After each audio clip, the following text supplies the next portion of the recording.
output, which is x. We can now apply the linear regression analysis method in an example. As you can see on your screens, we have an example of a table where we have three columns. Column 1, which is the period, which runs from 1 to 7. We also have the output, which is in a thousands. So output, which is x, and we also have overhead y, which is also in 1,000 shillings. In this example, we are required to derive a formula to assist in preparation of overhead budget for the following years, which is year 1 to 7. So to start with, in step 1, we multiply the output by the price. So x we multiply by y to get xy. So we run that from period 1 to period 7. So as you can see, I've computed the multiplication between x and y. And now you can see we have a fourth column, which I've called it xy, where it's the value of x multiplied by y for each period.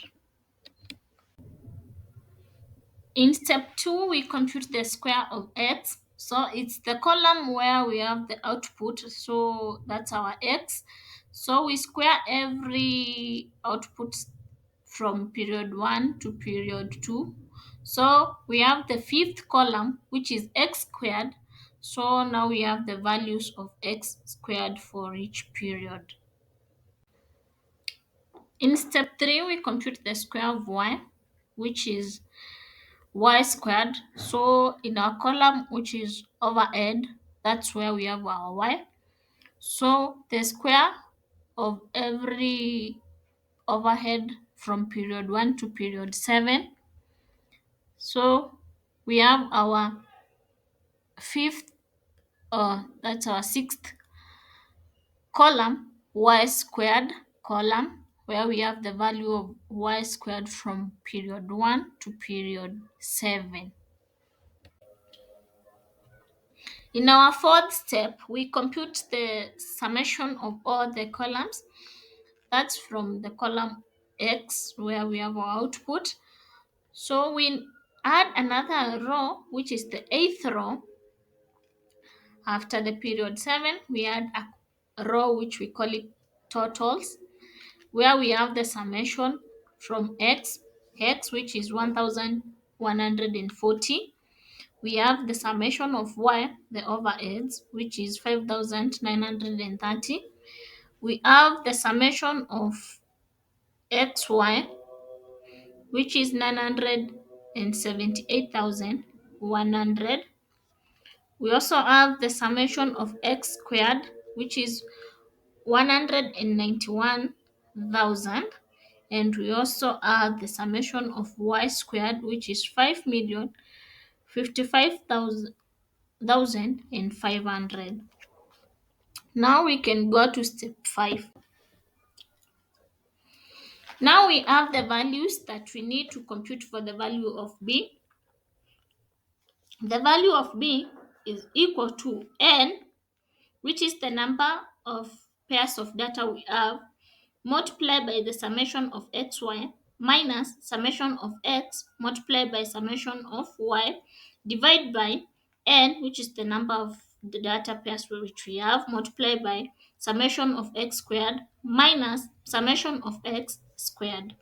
So we'll say b is equal to 7, which is our pairs of number of pairs of data which we have, multiplied by summation of x y, which is 978,100, minus summation of x, which is 1,140, multiplied by summation of y, which is 5,930, divided by n, which is 7, multiplied by summation of x squared, which is 191,000, minus summation of x, which is 1,140, then we square. So it will be 7 multiplied by 978,100, which will be 6,846,700, minus now uh, 1,140 multiplied by 5,930, which will be equal to 6,760,000, divide by 7 multiplied by 191,000, which will be 1,337,000, minus summation of x, which was 1,140, and then we square, which will give us 1,299,600. So our numerators, after subtracting, so the difference in our numerators will be 86,700, and our denominators will be, the difference in our denominators will be 37,400. So we divide 86,700 divide by 37,400, which will give us the value of b, which is 2.318. Now we have the value of b. So in our next step is step 6, where we compute for the value of a, where a is equals to summation of y minus b times summation of x divided by n, which is the number of pairs of data that we have. So it will be equal to 5,930, which is the summation of y, minus the value of b, which we've computed earlier, which is 2.318, multiplied by summation of x, which is 1,140, divided by 7.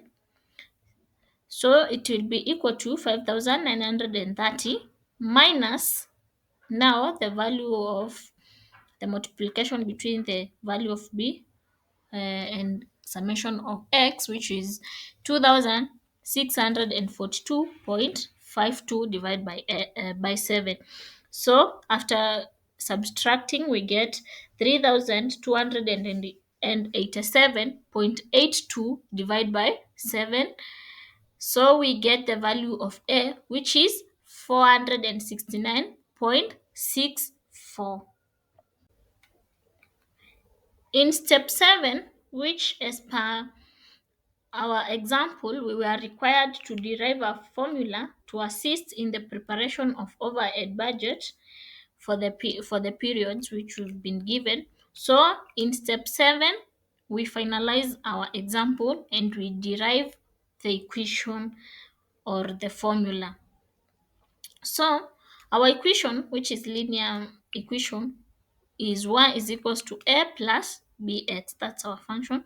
So a, which we've computed, we got 469.64. But remember, as we started in our example, our units were in thousands. So a, it will be equal 469.64 multiplied by 1,000, which will be 469,640, and b is 2.318. So our equation or our formula will be y is equals to 469,640 plus 2.318 x, which will as they prepare for the overhead budget, they will be replacing x with the amount of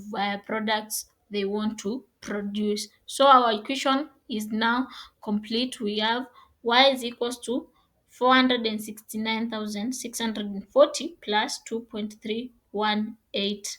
x, or else you might not change the a into a thousands. You can just put it like y is equals to 469.64 plus 2.318x, but back in your mind just remember that it's in a thousands. So now we've done our example and we finished our example. That what we were required to derive